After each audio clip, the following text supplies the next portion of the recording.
catedrático de la universidad y es antropólogo. Y está trabajando mucho el tema de nuestros niños, aparte del tema de la antropología, pero le interesa mucho y está trabajando en un futuro por nuestros niños y por todo el colectivo transexual.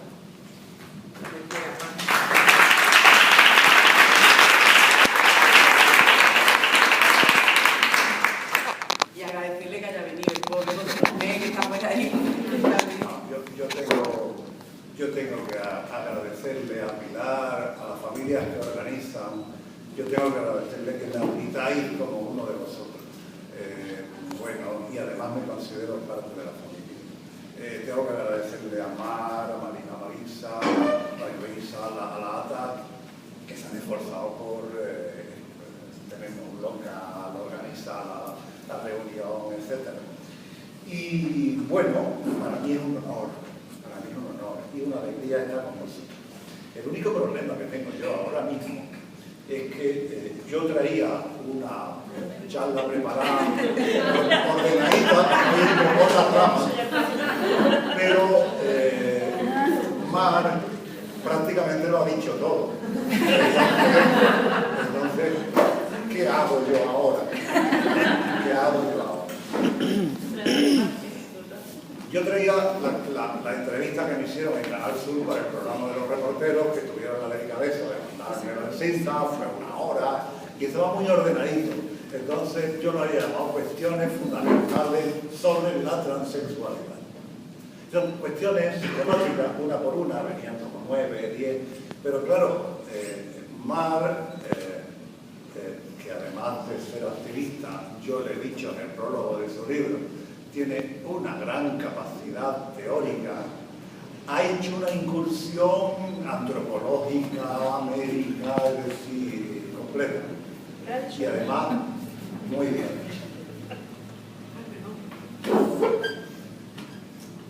Ella ha dicho, y yo reitero, que la transexualidad ha existido durante toda la historia, en todas las sociedades.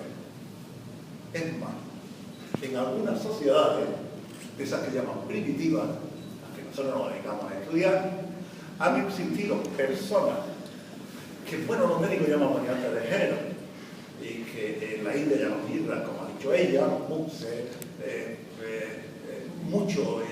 muchos pueblos, en muchas culturas, y son aceptados de una forma absoluta y natural por el colectivo. Por eso, yo siempre digo, que es lo que nos ha dicho ella, que durante los últimos 50 años, 60 años, la transexualidad no ha sido vista nada más que a través de la perspectiva médica.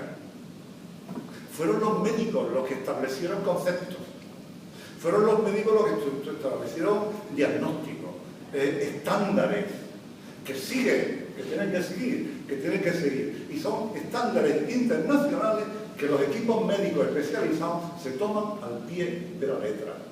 Y se toman al pie de la letra sin ponerlo en duda cuando el rigor científico del que ellos se arrogan, son médicos, lo tratan el problema desde el punto de la biología, bueno, pues son principios que ellos no se permiten poner en duda.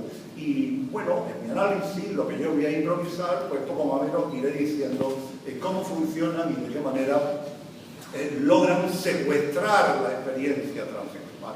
Es decir, el transexual es, como ha dicho, un objeto de la medicina, queda como tal objeto y además sometido a tratamiento durante años interminables. Es un tiempo interminable, es decir, son personas que aunque no tuvieran ninguna patología, pues terminarán teniéndola. Es un tipo de patología hospitalaria, ¿no? Porque tiene que soportar unos test vejatorios, tiene que soportar una diagnosis que no lleva a ningún sitio. Es decir, fijaros, el tratamiento médico, le llaman la tríada terapéutica, consiste primero en un diagnóstico. Necesitan evaluar y diagnosticar al paciente, así como lo dicen, Además, el paciente es un enfermo, evidentemente. Necesitan diagnosticar y evaluar. ¿Por qué necesitan evaluarlo y diagnosticarlo? Pues porque parten de un principio falso.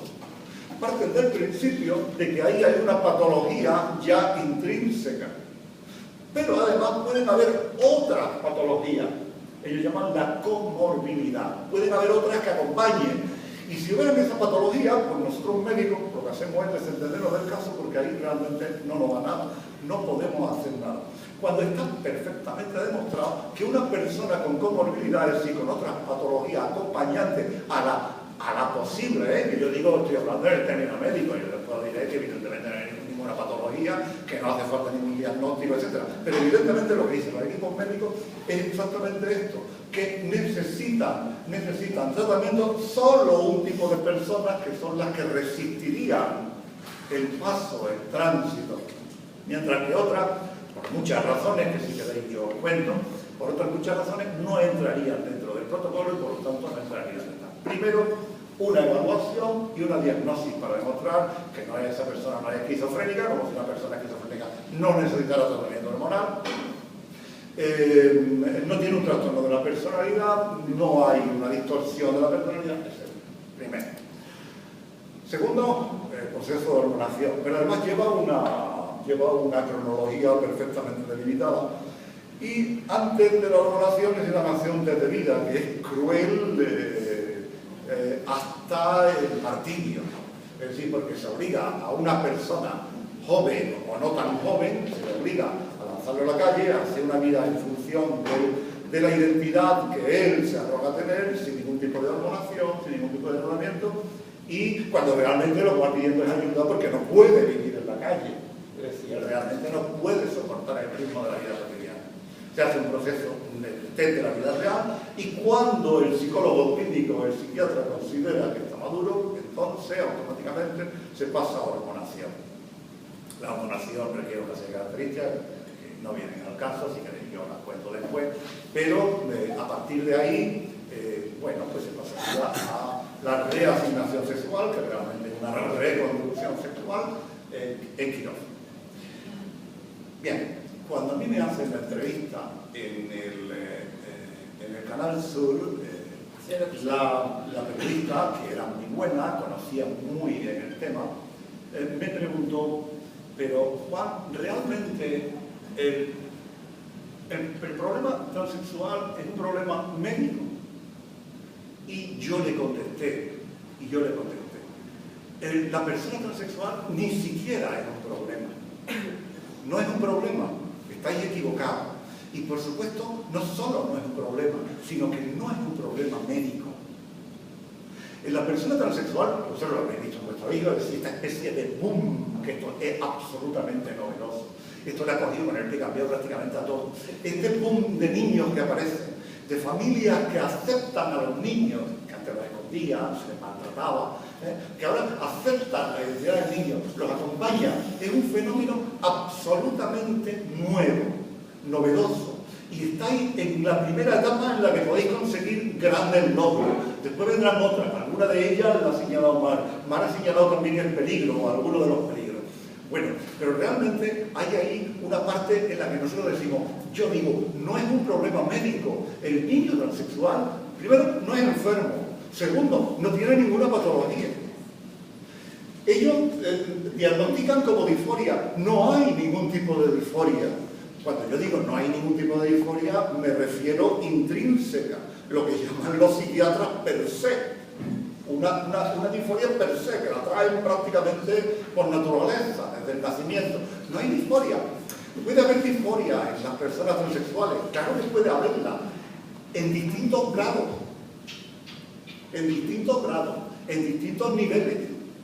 Hay personas que no soportan su sexo, pero no se puede definir a la persona transexual como disfórica de género porque no soporta su sexo, porque hay muchas personas que conviven con su sexo, con sus genitales, de una manera absolutamente normal, cosa que está muy mal vista por los médicos, porque una de las preguntas que hacen a las personas transexuales, disfrutas, te tocas, no sé cuánto, y la recomendación que se le hace a todos los transexuales ya adultos es decir, no me toco porque si no, pues no te van a hormonar, es decir, no te van a dar el pase para no sé cuánto. Pero bueno, qué malo es que se toque, que decía que una madre con la que yo me reí mucho, que decía que ella le recomendaba a su hijo, le recomendaba que se tocara mucho.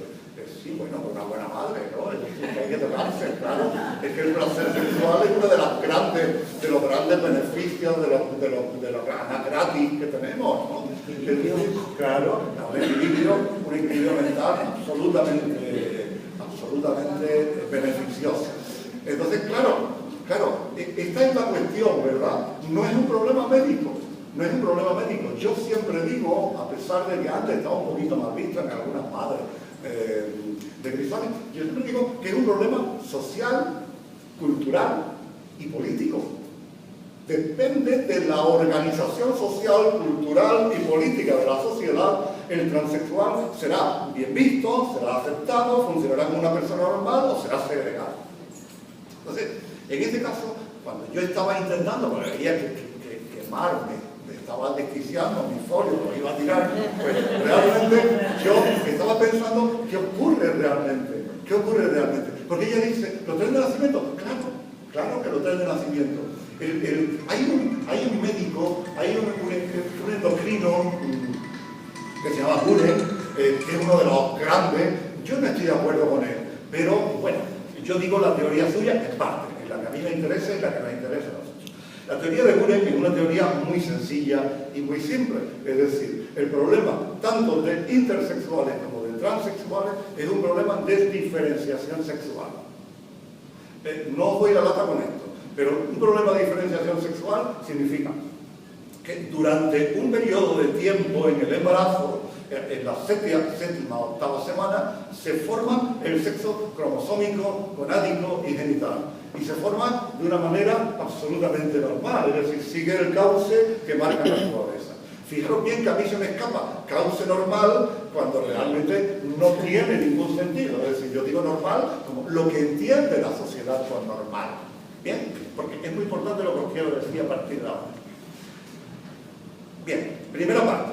Segunda parte, varias semanas más adelante, se forma el cerebro. Se forma lo que es la parte del cerebro sexual, que es la que rige, la que procesa todos los elementos sexuales y por lo tanto la identidad sexual. ¿Y qué ocurre? Pues que por alguna razón que nadie sabe, nadie conoce, porque habría que entrar en el útero, habría que ver qué pasa, qué ocurre, qué se ha producido para que el cerebro, la formación del cerebro, haya tomado un rumbo distinto a la formación de una persona heterosexual, de esa que se llama normal. Pues realmente, sin saberlo por qué, hay un salto. Y en ese salto es cuando se produce el niño o la niña intersexual, el niño o la niña transexual. Mirad porque es muy importante. Esto es importantísimo.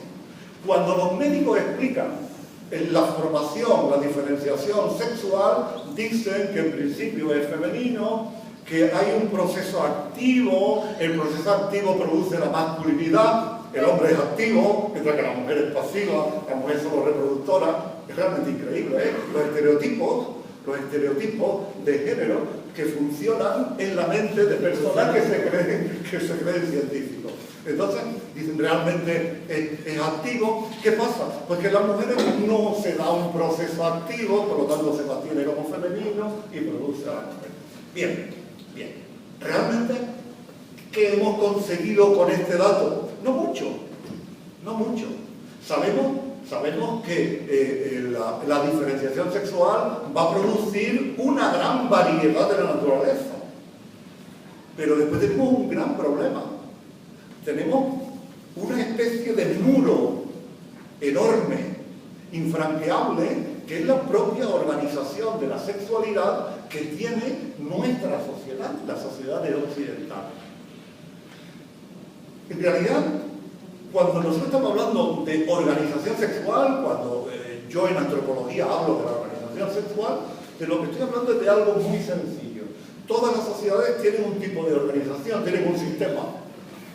Y es un sistema por el cual nosotros decidimos, bueno, la sociedad, no somos nosotros, porque a cierto punto es impersonal, está formado desde hace siglos, y realmente nosotros decidimos con quién nos hemos de casar. Es decir, nuestro sistema de familia, vosotros lo sabéis, yo voy a decir una palabrota, es exogámica, pero vosotros sabéis que las familias normalmente se forman con grupos exteriores, externos a la propia familia. Las relaciones sexuales entre cercanos están prohibidas. Hay una serie de normas. Que funcionan y que nosotros aceptamos y que no nos queda más remedio que aceptar. La norma es sexual en antropología, y cuando yo hablo de diversidad transexual, porque hay gente en antropología que no habla de esta manera y que siguen un discurso distinto, De lo que hablamos es de algo muy sencillo. Aquello que os he dicho antes, la naturaleza no genera dos tipos de personas. No genera dos tipos de personas, la naturaleza genera una gran diversidad de personas. La propia naturaleza, sin mantener el carácter normativo nuestro de hacer lo bueno o malo. Pero realmente, si nosotros tuviéramos una sociedad sana, que no la tenemos, realmente no es el transexual el que se equivoca, la que se equivoca es la sociedad al tratar al transexual. Si nosotros tuviéramos una sociedad abierta, libre, flexible, tendríamos una organización del sexo y del género que sería tan amplia, tan libre y tan flexible como la sociedad que nosotros queremos construir. Y con esto quiero deciros que hasta ahora se pensaba hombre y pene, mujer y vagina, vulva y vagina. Bueno, pero es que realmente existen hombres que tienen vagina y existen mujeres que tienen pene. Pero además no queda aquí la cosa. Hay personas que no se quieren reconocer ni como hombres ni como mujeres. Lo hay. Y nosotros no podemos crear una segregación endogrupal. Nosotros decimos qué horror, que no sé cuánto. Hay que crear una sociedad libre que acepte que existen personas que no se consideran ni hombres ni mujeres. Y hay personas que se consideran hombres y mujeres. Las dos cosas al mismo tiempo, a tiempo parcial, por lo que quiera. Yo no soy nadie, ninguno de nosotros somos nadie para condenar ni para excluir. Parte última, importantísima. Siempre se ha hablado del cromosoma, siempre se ha hablado del cariotipo. Y no es verdad.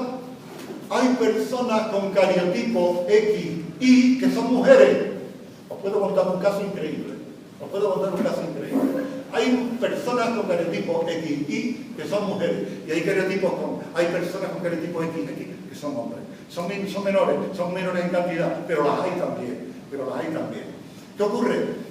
Pues que realmente lo que hacemos es lo que habíamos dicho antes. Pero esta diversidad existe y además nosotros tenemos que respetarla, sino que tenemos que crear una organización de la sociedad, una organización sexual que sea absolutamente permisible. En el caso de cariotipo XY, mujer, nos encontramos a una saltadora de valla de los años 80. Cuando va a las Olimpiadas, le hacen un análisis de cariotipo y descubren que tiene XY. Supervisión.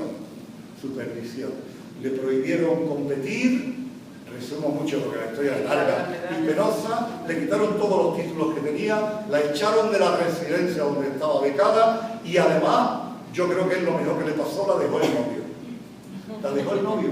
Claro. ¿Por qué? Pues porque evidentemente el otro tenía una concepción absolutamente machista. Realmente era mujer antes, pero no ahora, cuando descubren el cariotipo. Es realmente increíble. Es decir, y son personas que se llaman síndrome de Gorri y que tienen unos testículos enquistados debajo de los labios superiores. Realmente esto es lo que yo he tenido que recomponer después de la gloriosa intervención de mi amiga Manu. Pero yo quiero terminar. Lo único que quiero decir, si tenéis recreo, que os lo merecéis. Bien, lo único que quiero decir para terminar es que os lo creáis porque estáis haciendo una gran obra. Es decir, yo creo que os podéis decir, normalmente son más madres que padres, pero yo creo que han logrado crear una formación gloriosa de madres parecida a la de la Plaza de Mayo, a las abuelas de Argentina, o tal. Habéis creado una organización que cumple un gran papel. El fenómeno de las madres de menores, yo personalmente creo, igual que han pasado ya los movimientos de transexuales y el activismo, creo que va a pasar a la historia. Y además, os digo una cosa, ya se lo he dicho a Pilar muchas veces, se lo he dicho a Natalia, que no solo yo creo que es un fenómeno histórico,